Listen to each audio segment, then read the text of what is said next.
Hey everybody, welcome back to the next episode of Branch 458 Podcast. I'm Casey Ritchie, your branch's financial secretary. I'll be going into the June and July edition of our newsletter, The Sooner Script. We have a new editor this month. Chris Prieto is the editor of our newsletter, so I'm excited to see what he's got in here. On the very front cover, we have the food drive numbers. So this is something that I'm excited to report. We actually did an amazing job this year. As always, we usually finish in the top 10, top five in our category. So I'm excited to see where we're at there, and we'll report those as soon as we hear those numbers. I'm not going to read each station's total pounds, but the totals for our entire branch, just to share what last year's totals were. 195,720 pounds in 2023. This year, we collected 201,200 pounds. So we've increased that by quite a bit. And I know that's a lot of food for a lot of families in need here in Oklahoma. So thank you for everyone that worked that day, that helped out that day. Thank you to all the family members that assisted, your friends. So we really appreciate it. I know that's a day that we can all feel good about. Going into the second page is an article by one of our members, and the next voice you hear is actually going to be her. It's Christy Bowers. She works in Colorado at our MBA's office, so we're excited to hear from her. So here she is. Heat illness and OWCP. Wow, in 5 more months, I'll start my 6th year as your regional administrative assistant. I hope everyone is well and stays safe in the Oklahoma heat and humidity. Please encourage your brothers and sisters to take precautions and to seek medical treatment when they experience heat illness to reduce the risk of long-term bodily damage and even death. Under the OSHA Act, employers have a duty to protect workers from recognized serious hazards in the workplace, including heat-related hazards. OSHA does not yet have a specific standard that covers working in hot environments. OSHA guidance cautions employers to allow new or returning workers to gradually increase workloads and take more frequent breaks to acclimate to working in the heat. The process of building tolerance is called heat acclimatization. You should not be pressured to skip necessary comfort stops to cool down and hopefully ward off heat illness. In addition to your contractual 30-minute lunch and 2 10-minute breaks, you should take as many comfort stops as you need to protect yourself from the hot weather. This is especially important for carriers not acclimated. Comfort stops should be taken as necessary for regular everyday needs, such as using the restroom, buying or refilling cool drinks, and taking some time in the shade to cool down. Simply carrying ample water to maintain adequate hydration is important, but with water alone, heat injuries can still slowly creep up on you. Working in full sunlight can increase heat index values by 15 degrees Fahrenheit. As the body slowly overheats, judgment can become impaired. Perhaps it's this impaired judgment that causes us to keep going while symptoms increase and to decline medical evaluation and treatment. If you experience heat exhaustion symptoms, the Heat Illness Prevention Program recommends you call 911 immediately and then you notify your supervisor. While you wait for emergency care, the HIP recommendation is to sit or lie down in a cool, shady area, drink cool water, use cool compresses or ice packs, and not to return to work that day. Time and Attendance Handbook F21, Section 392.33 provides, if an employee is excused from work because of a disabling, job-related, traumatic injury where the disability occurred during the employee's scheduled tour, the remaining portion of the tour should be charged to other leave, code number 86. This means that if you seek medical treatment prior to the end of your scheduled workday, and the treatment or disability prevents you from returning, you should be paid for the remainder of your scheduled tour. You should then file a CA1 for the heat injury with the OWCP.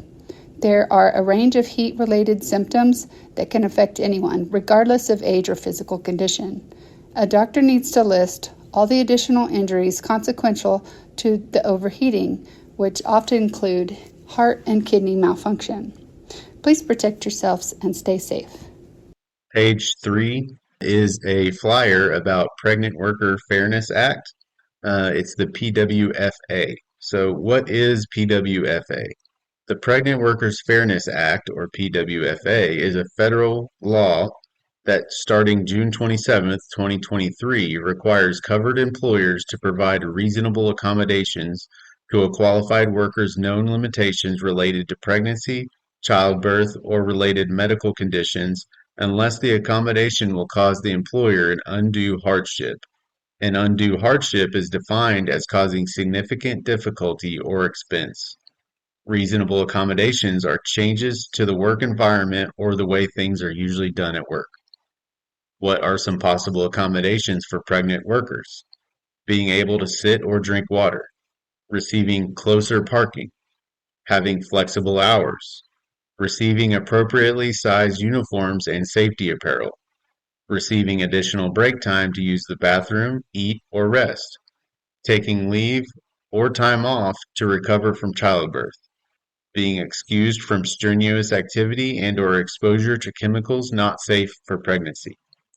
What other federal employment laws may apply to pregnant workers? Other laws that apply to workers affected by pregnancy, childbirth, or related medical conditions include Title VII, which prohibits employment discrimination based on sex, pregnancy, or other protected categories, and this is enforced by the U.S. Equal Employment Opportunity Commission, or the EEOC. The ADA, which prohibits employment discrimination based on a disability. This is enforced by the EEOC. The Family and Medical Leave Act, which provides unpaid leave for certain workers for pregnancy and to bond with the new child, enforced by the U.S. Department of Labor. The Pump Act, which provides nursing mothers a time and private place to pump at work, enforced by the U.S. Department of Labor. Learn more at www.eeoc.gov/pregnancy/discrimination. And I'll put that link in the description of this podcast. On page 4 is an article written by me, Dignity and Respect. I think we are all aware of what dignity and respect is and what it should look like. We all know management has little to no concern about maintaining this dignity and respect as they attempt to meet their fictitious time standards. As carriers, part of a labor union, we have a very strong position when management refuses to treat everyone with dignity and respect. We have won dozens of grievances within the last year over this very topic. Management has been ordered to cease and desist, ordered to investigate the initial management inquiry process, the IMIP, and have been ordered to pay carriers because of these violations. I use the wording ordered intentionally because they failed to take these actions on their own and even argued against these actions in the grievance procedure. Many of the decisions came from Step B or arbitration. The section of Management's Handbook, the M39, that specifically requires dignity and respect is Section 115.4. It reads, Maintain mutual respect atmosphere. The National Agreement sets out the basic rules and rights governing management and employees in their dealings with each other, but it is the frontline manager who controls management's attempt to maintain an atmosphere between employer and employee which assures mutual respect for each other's rights and responsibilities. So what does that mean for carriers? It means that management is ultimately responsible. They must take steps to promote and maintain the respectful atmosphere. If there is an abusive supervisor, it is the manager's responsibility to curb that behavior. If it's the manager that has the abusive behavior, there should be a member of management report this behavior to the manager's direct supervisor because it is their responsibility. If those actions are not being done, we can call HR and report the misconduct ourselves and/or file agreements that management is failing to follow the responsibilities outlined in their own handbooks and manuals. Carriers are not exempt from this dignity and respect requirement.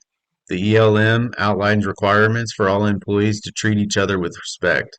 However, it is management's responsibility to maintain this respectful atmosphere. Our jobs are very stressful, and management does not make this any easier with their unrealistic expectations or their blatant demands that violate handbooks and manuals. Do not fall into the trap of being the one to be disrespectful or abusive towards management or any other person while in the performance of your duties. The union can win grievances with statements and interviews stating that management acted alone when they not only failed to maintain this respectful atmosphere, but they were the sole reason the hostile atmosphere existed. It greatly diminishes our position if the carrier is also involved in creating a disrespectful atmosphere. Keep your cool, respond in a calm tone if you can, ensure that other coworkers are around and can be a witness to this interaction, and put in a request to speak to your steward immediately. On page 5, we have the scholarship news. Thanks for the following Branch 458 members who donated to the Branch 458 Memorial Scholarship Fund: Bob Bearden, Daniel Gonzalez, Steve Riggs, Eric Bew, Ken Mayfield, and Alan McGlasson. 100% of the donations to the scholarship fund are used for the cost of scholarships for winners chosen annually by the Branch 458 Memorial Scholarship Committee. Applications are available for graduating seniors, children, and grandchildren of members.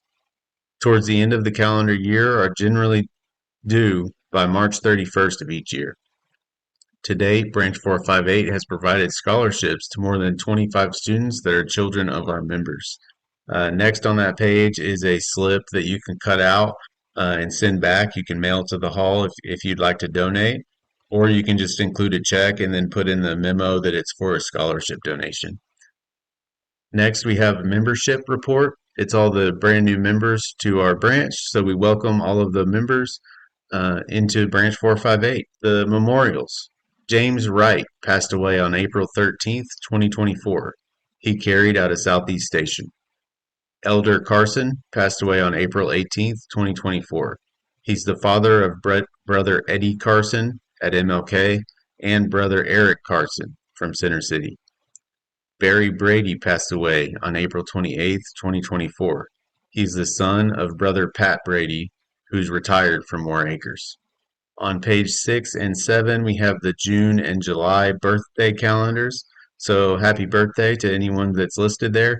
If your name is not on either of those months and it is your birthday, let the editor know or call up here to the hall and we'll get your name added to those calendars. And then on the back cover of the newsletter, we have all the officers that were present at the last branch meeting. All officers were present with the exception of the mutual benefits director. We have a table of contents there, and then there's upcoming events. The stewards trainings are typically the first Thursday of every month. You'll notice that July, the stewards meeting is on July 2nd. That's a Tuesday because July 4th is the Thursday, and that's a holiday. So we've moved that up to July 2nd. So just pay attention to that one date. The dates for June is June 6th, and those both start at 6:30. The branch meetings are typically the second Thursday of every month. The next two meetings is June 13th and July 11th, and those always begin at 7:30. And then you can join us on Zoom or you can come in person, and we hope to see you here. All right, that's it for our newsletter. Just a few things, and we'll wrap up this episode. If you go on to Light Blue, you can download your employee personnel file, the EOPF file. For anyone that doesn't know, that's where you can go in and you can download and see if you have any active discipline in your file, if you have any Form 50s that are cut. So Form 50s are always cut whenever you change status in anything. So if you go from CCA to a regular carrier, or if you go from step A to step B. If you change pay statuses, you maybe bid to a different route. So it explains all those things. Download your EOPF while that's still available. They had it disabled for a long time. I think it was over a year. So you can go on to Light Blue and download that. Also, you can go on to nalc.org and download the Activist for June. They started doing the Activist again. And then there's also the Postal Record is available on there. So I will put all that in the description. Thanks for listening. Bye.